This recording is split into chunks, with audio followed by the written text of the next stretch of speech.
Hello दोस्तों, नमस्कार। हमारे यूट्यूब चैनल नॉक पॉइंट में आप सभी लोगों को स्वागत करते हैं दोस्तों। तो दोस्तों, आज का हमारा टॉपिक है सॉइल मैकेनिक्स। तो दोस्तों, जो प्रैक्टिकल और एग्ज़ाम में पूछे जाते हैं बहुत सी डेफिनेशन, तो दोस्तों आज मैं आप सभी के लिए लाया हूँ ये बहुत सी सिंपल और कठिन डेफिनेशन जो आपको एग्ज़ाम में हेल्प करेंगी दोस्तों। तो दोस्तों, आइए जानते हैं कॉजेज सॉइल के बारे में। तो कॉजेज सॉइल होती क्या दोस्तों? This soil particle is attractive, मतलब जो सॉइल पार्टिकल रहती है वो अट्रैक्टिव रहती है, एक दूसरे को आकर्षित करती है for the bond particles of soil. जैसे मान लीजिए आपकी ये सॉइल होगी, जैसे क्या है, कोई ये सॉइल हो गई, ये छोटे छोटे जो पार्टिकल्स रहेंगे, क्या फाइन पार्टिकल्स रहेंगे, एक दूसरे से जुड़े नहीं रहेंगे दोस्तों। जैसे मान लीजिए ये आपकी सॉइल हो गई, मिट्टी हो गई दोस्तों, ये छोटे छोटे ये पार्टिकल्स हो गए आपके दोस्तों। तो ये एक दूसरे से अटैचमेंट कर जाएंगे, अट्रैक्टिव होंगे दोस्तों। तो इस सॉइल को अपन क्या बोलेंगे? कॉजिव सॉइल बोलेंगे दोस्तों। जैसे एग्जांपल क्ले एंड सिल्ट। अब आए आते दोस्तों इसकी प्रॉपर्टीज़ के बारे में। It is the fine particle of soil. तो दोस्तों इसके अंदर कौन महीन कण होती है दोस्तों, इसे महीन कण बोलते हैं। इसके अंदर फाइन पार्टिकल्स रहते हैं कॉजिव सॉइल के अंदर दोस्तों। दोस्तों मैंने हिंदी में इसलिए लिखा है कि आपको समझ में आ सके, इसलिए मैंने हिंदी में लिखा दोस्तों। महीन कण होते हैं इसमें कॉजिव सॉइल में। अब आ जाता है next, this soil is not depend on soil particle. जो सॉइल रहती है नॉट डिपेंड ऑन जो सॉइल पार्टिकल, जो सॉइल पार्टिकल मतलब उसके सॉइल के जो कण रहते हैं उस पर डिपेंड नहीं करती है। किस पे करती है? जो साइज ऑफ प्रॉपर्टीज़ पे करती है। मतलब जो सॉइल रहेगी दोस्तों, क्या जैसे ये मान लीजिए ये सॉइल रहेगी, इसकी जो प्रॉपर्टीज़ रहेगी, साइज मतलब ये सॉइल है कितना बड़ा साइज है उसकी, उसके ऊपर डिपेंड करेगी। किसका? ये सॉइल ये रहता है दोस्तों। अब नेक्स्ट आ जाते हैं, this soil is plasticity the soil. अब इस सॉइल के अंदर प्लास्टिसिटी होती है दोस्तों। जैसे मान लीजिए आपकी ये कोई भी ये दीवार है, क्या दोस्तों? दीवार है, अगर आपने बॉल मारी दोस्तों तो वापस आ जाएगी दोस्तों। तो ये क्या हो जाती है? इलास्टिसिटी हो जाती है। क्या होती है दोस्तों? इलास्टिसिटी। अगर यही कंडीशन आपके पास सॉइल है, मतलब मिट्टी है, और सामने अगर आपने दीवार पे मारी तो ये चिपक जाएगी ना सॉइल दोस्तों, ये चिपक जाएगी दोस्तों, अब वापस नहीं आएगी दोस्तों सॉइल। तो उस प्रोसेस में क्या अपन बोलते क्या दोस्तों? प्लास्टिसिटी बोलते दोस्तों। अब आता है नेक्स्ट आगे, as a result this soil is genesis for chemical weathering. तो जो इस सॉइल की उत्पत्ति कहाँ पे हुई दोस्तों? केमिकल वेदरिंग के चक्कर में हुई दोस्तों। केमिकल वेदरिंग में आती है ये सॉइल, कॉजिव सॉइल आती है दोस्तों। अब आता है आगे, क्ले इज कॉजिव सॉइल। क्ले भी एक कॉजिव सॉइल का पार्ट है दोस्तों। It is not able for foundation. ये फाउंडेशन के लिए ठीक नहीं है दोस्तों। This soil is low permeability. तो दोस्तों इस सॉइल में क्या लो परमेबिलिटी होती है दोस्तों। अब जैसे आप ये सोच रहे हो परमेबिलिटी होती क्या दोस्तों? अब जैसे परमेबिलिटी ऐसा कोई सा मटेरियल, ऐसा कोई सी पदार्थ जिसमें क्षमता हो धारण करने की कि पानी, अब जैसे ये सॉइल है, अब यहाँ वाटर है दोस्तों, वाटर है, इसके आर पार तो हो जाएगा वाटर, क्या वाटर, और ये क्या हो गया? सॉइल दोस्तों, सॉइल हो गया दोस्तों। अब इसके अंदर कितनी कैपेबिलिटी है सॉइल के अंदर कि कितना ये पानी को धारण कर सके दोस्तों। जितनी हाई पानी को ये कैपेबल करेगा दोस्तों उतनी परमिलिटी हाई होगी, और जितना ये सॉइल पार्टिकल्स को लो पानी को एब्जॉर्ब करेगा तो उसकी परमेबिलिटी लो रहेगी दोस्तों। तो ये परमेबिलिटी होती है किसी भी मटेरियल, मतलब किसी भी मटेरियल की को धारण करने वाली क्षमता, मतलब वो होती है परमेबिलिटी दोस्तों। अब जैसे ये एग्जांपल क्या होता है, क्ले, सिल्ट, लॉम और पीट, ये किसके दोस्तों एग्जांपल? कॉजिव सॉइल के एग्जांपल है दोस्तों। अब आता है नेक्स्ट आगे, this soil particle is attractive. ये तो आपको बता दीजिए दोस्तों कि अट्रैक्टिव सॉइल रहते हैं। जो पार्टिकल के साइज रहती है वो 0.0075 mm इससे कम होते हैं दोस्तों। जितने भी पार्टिकल्स रहेंगे कॉजिव सॉइल के इस वैल्यू से दोस्तों कम रहेंगे दोस्तों। अब आते दोस्तों आगे, अब दोस्तों कोइजनल सॉइल क्या होती है? This particle soil is not attractive. जैसे अब अपन ने वो पढ़ा था दोस्तों कॉजिव सॉइल क्या होता है। कोइजनल सॉइल मतलब एकदम विपरीत होता है, मतलब जो पार्टिकल सॉल्ट रहते हैं वो मतलब नॉट अट्रैक्टिव, मतलब जो भी पार्टिकल्स रहेंगे दोस्तों वो एकदम अट्रैक्टिव, मतलब जुड़े बुड़े नहीं रहेंगे। Because poison is not present, मतलब पॉइजन उसमें प्रेजेंट नहीं रहता दोस्तों। इसके चक्कर में ये पॉइजन लॉस सेल कहलाती है। जैसे आप आगे पढ़ के देखेंगे तो दोस्तों आपको पूरा समझ में आ जाएगा। This soil is big size of particle. इसमें मोटे कण होते हैं दोस्तों। कौन से? मोटे मोटे कण रहते हैं। जैसे सॉइल, अब जैसे ये दोस्तों मैंने हिंदी में समझाया, सॉइल के particular soil particle is easily divide for, जो सॉइल के जो दोस्तों पार्टिकल्स रहेंगे, जैसे ये पार्टिकल जैसे जुड़े भी रहेंगे। जैसे मान लीजिए एक बड़ा सा ये ड्यूम्स हो गया, मतलब रेत का टीला या कुछ भी होगा, तो मतलब जैसे अपन इसको फोड़ेंगे दोस्तों, क्या हाथ से फेंक देंगे दोस्तों, तो जैसे ये पार्टिकल इधर गिरेगा, ये पार्टिकल इधर गिरेगा, ये पार्टिकल इधर इधर गिरेगा, मतलब ये डिफरेंट डिफरेंट जगह पे पार्टिकल्स ये गिरे, मतलब इसके पार्टिकल्स ये अलग अलग हो जाते हैं ईजिली दोस्तों। ये होता है दोस्तों इस सॉइल में। This soil properties depend on the soil particle.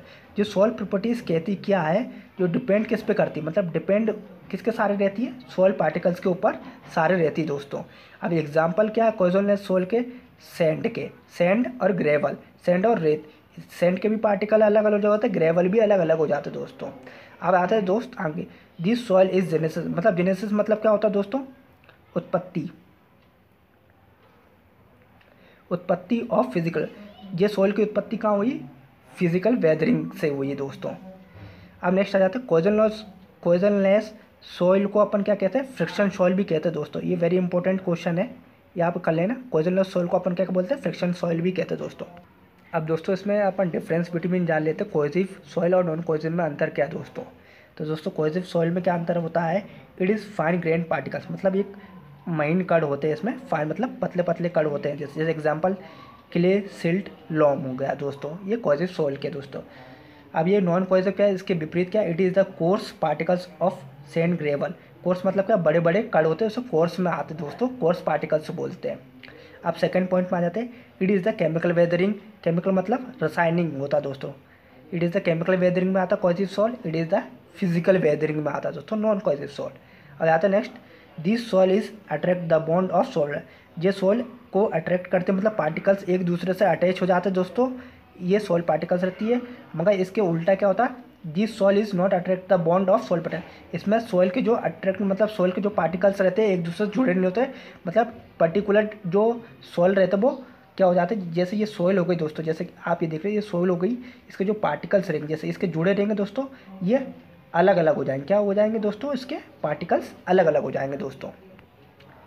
अब ये दोस्तों फोर्थ पॉइंट पर है, it is the plasticity of soil. तो इसमें प्लास्टिसिटी प्रेजेंट होती है दोस्तों। प्लास्टिसिटी आपको मैंने शुरू में समझा दिया दोस्तों, अगर आपको फिर से अगर समझना है तो मैं बता देता हूँ दोस्तों प्लास्टिसिटी क्या होती है दोस्तों। प्लास्टिसिटी वो चीज़ होती है, जैसे आप मान लीजिए कि मिट्टी है, अगर आपने दीवार पे फेंकी तो वो चिपक जाएगी दोस्तों। क्या, दीवार पे चिपक जाएगी दोस्तों। अगर आपने बॉल को फेंका जैसे हाथ को दीवार पे, तो वो टकरा के वापस आ जाएगी दोस्तों। तो ये वापस आ जाती है, मगर मिट्टी वापस नहीं आती दोस्तों। उस प्रोसेस को अपन क्या बोलते हैं, प्लास्टिसिटी बोलते हैं दोस्तों। It is the not plasticity of soil. Plasticity नहीं रहती है सॉइल के अंदर, नॉन कोहेसिव सॉइल में। इट इज़ लो परमेबिलिटी, इसमें लो परमेबिलिटी होती है। इट इज़ हाई परमेबिलिटी होती है दोस्तों। और आगे बढ़ते हैं दोस्तों। अब जैसे ये परमेबिलिटी ऑफ सॉइल, अब दोस्तों ये परमेबिलिटी ऑफ सॉइल क्या होता है, जैसे मैंने हिंदी में आपको बता दी, जैसे कोई परेशानी ना हो दोस्तों, जैसे समझते हैं आगे। ऐसी सॉइल जिसमें पानी का प्रवाह हो सकता है, जितना ज़्यादा पानी सॉइल के भीतर जाता है उतनी परमेबिलिटी हाई होती है। अब जैसे ये मान लीजिए, मतलब कोई भी सॉइल है, मतलब इसके अंदर कितनी कैपेबल है पानी को, किसको, वाटर को एब्जॉर्ब करने की क्षमता, एब्जॉर्ब को हर सॉइल पार्टिकल्स की अलग अलग एब्जॉर्ब करने की वाटर की अलग अलग क्षमता होती दोस्तों।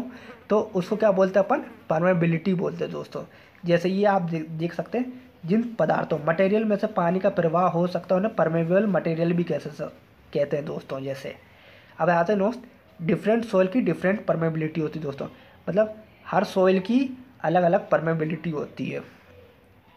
अब आ जाते हैं दोस्तों आगे, coarse particle soil permeability is high. अब जो कोर्स पार्टिकल रहते हैं दोस्तों, उसकी कोर्स पार्टिकल सॉइल के परमेबिलिटी हाई रहती है, मतलब उसकी परमेबिलिटी हाई रहती है दोस्तों।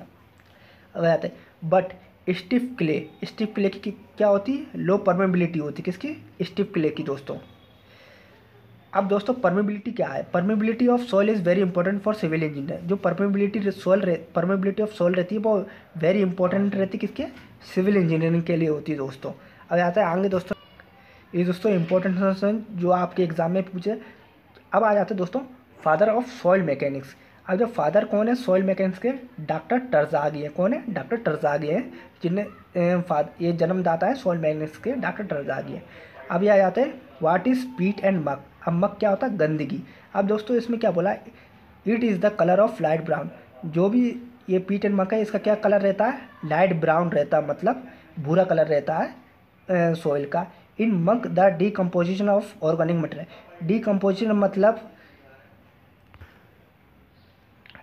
अब दोस्तों ये डीकम्पोजिशन मतलब जो भी सड़ना, जैसे कोई भी ऑर्गेनिक मटेरियल होगी जो सड़ जाते हैं दोस्तों, डीकम्पोज कर देते हैं अपन दोस्तों, सड़ने के लिए देते हैं। इट्स कैपेबिलिटी इज़ लो, मतलब जो सॉइल की कैपेबिलिटी रहती है वो दोस्तों क्या होती है, लो रहती है, मगर कंप्रेसिबिलिटी इज़ हाई रहती, क्या कंप्रेसिबिलिटी। मगर इसमें अपन क्या दोस्तों, इसमें सबसे मेन चीज़ क्या है, इसमें अपन फाउंडेशन नहीं बना सकते, क्या फाउंडेशन नहीं बना सकते इसकी, क्योंकि जो सॉइल रहती है दोस्तों वो क्या रहती है, उसकी कैपेबल लो रह जाती, क्या लो रह जाती दोस्तों। अगर दोस्तों आपको वीडियो अच्छा लगा है तो लाइक कीजिए, शेयर कीजिए, सब्सक्राइब कीजिए दोस्तों। Thank you.